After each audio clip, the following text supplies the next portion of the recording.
I'm back, and this channel has hit 10,000 views.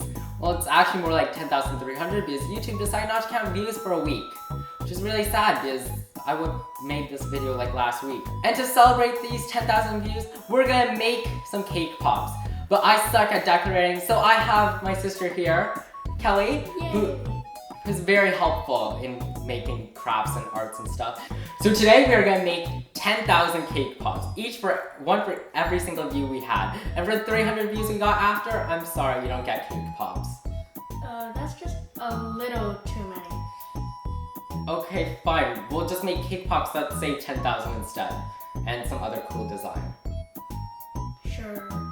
Because I hit 10,000 views, I get to choose the cake flavor, which will be our cake base. So my favorite type of cake is coffee cake, and it's like regular vanilla cake with coffee in it. So it's sort of like chocolate cake, but instead of chocolate, you add coffee. So we have our ingredients here. We have the aid of a KitchenAid stand mixer, so we will not be mixing this manually, we'll be using that. If you don't have a stand mixer, you can still make these. If you have a hand mixer, that works. Or if you want to manually mix it by hand, which takes forever, but it works and it still tastes really good. Our very first step is to get our butter and put it into the mixing bowl. And next, we add our sugar.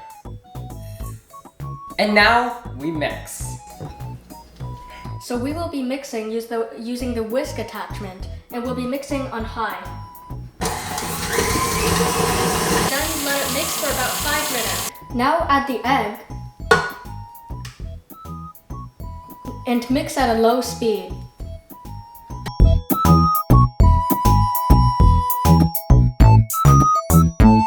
Now add the salt and baking soda.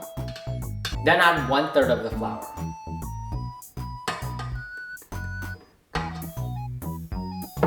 Don't measure. Honestly, don't. And then turn your mixer onto medium speed.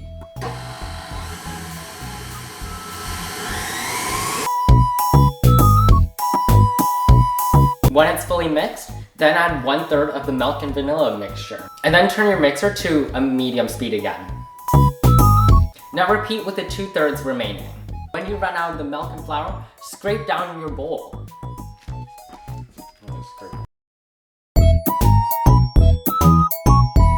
When you're done scraping the bowl down, mix at medium speed for about half a minute.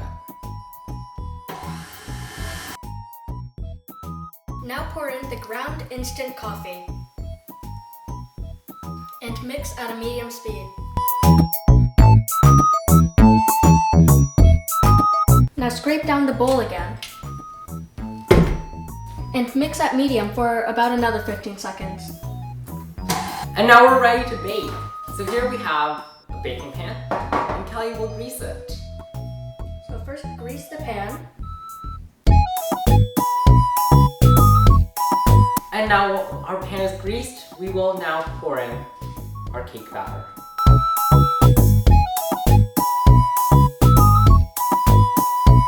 Now bake at 350 degrees for about 10 minutes, but depending on how thick your cake is, it may be longer or less.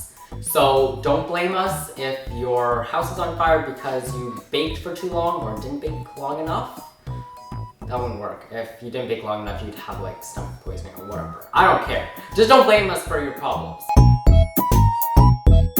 While our cake is baking, we'll make the buttercream frosting for combining our cake together. You preferably want to do this with a mixer, or more likely a stand mixer because it's so much easier. If you were to do this by hand, it is possible, but it is not going to be easy, I'll tell you that. First, we need our butter, and we're going to put it in here. And then we'll get our sugar and drop it in. And now let's mix it. Now using the beater attachment, mix on a medium-high setting until light and fluffy.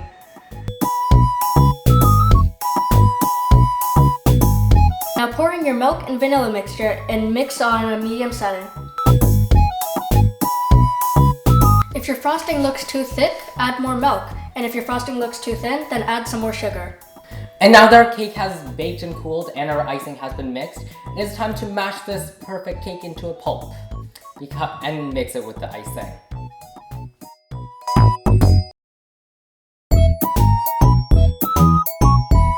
For the K-pops, you want the consistency to be around the same as modeling clay.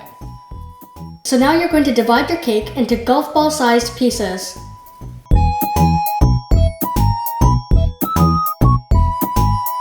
Once you've finished rolling the cake into balls, then freeze them for about 10 minutes. While Kelly freezes the cake in the other kitchen, we are gonna melt our candy melts. So we're using a cup, and we filled it with various colored candy melts. It's blue and white, so we have like a light blue color. Make sure you actually use candy melts, or else they may not melt well together. For example, these are like oil-based candy melts or whatever they are. I bought them from the store. They claimed they were oil-based, so I was like, okay, that's fine. And they won't melt with chocolate, so make sure you know that before you start melting. So these candy melts, you can either melt them on the stove using the double boiler method, or we can just use the microwave, which is much simpler. So you microwave it for approximately 30 seconds at a time and stir it. So yeah, let's do that. So we just microwave this for about 30 seconds, and these still retain their shape, so you'll need to start to actually change their shape. Now that the cake has frozen, and our candy has been melted, it is now time to let Kelly do the dipping. so first take a skewer. We'll be using skewers, but you could just use like lollipop sticks or whatever. And take the end and dip it into the chocolate before you put a ball of cake on it. The chocolate helps the ball of cake to stay on the skewer. Repeat with the rest of your skewers. After the chocolate sets, you can then proceed to start dipping your cake pops.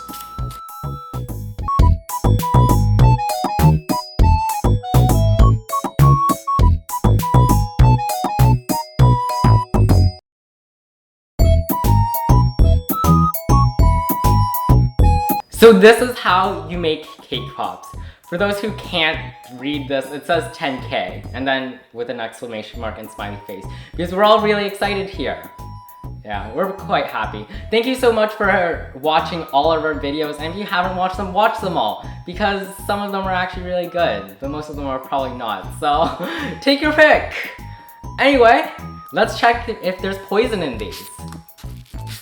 You ready? Mm-hmm. Cheers.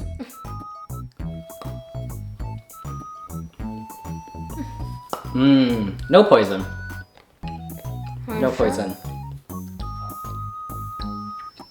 Oh!